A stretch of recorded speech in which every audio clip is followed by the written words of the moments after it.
Fawla numru 25 kompliet il-kumpilazzjoni tax-xhieda fil-każ tal-mewt ta' Miriam Pace.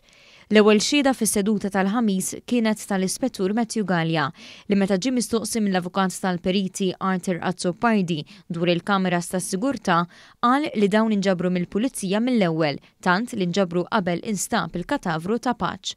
L-Avukat Azzopardi qal kif il-filmat minn kamera tas-sigurtà partikolari juri biss id-dar li fiha kien hemm Miriam Pace qabel u wara li ġarfet, iżda mhux waqt li din kienet qed tiġġarraf.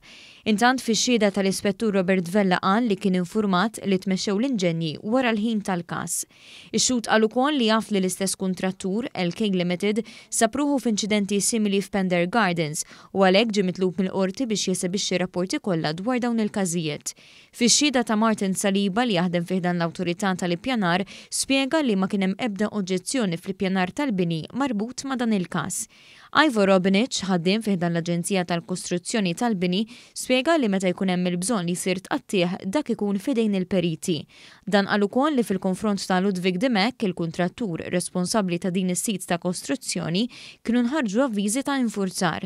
Dawn inħarġu wkoll fuq is-sit ta' kostruzzjoni marbuta mal-każ kemm qabel u anki wara il-mewt ta' Miriam Pace.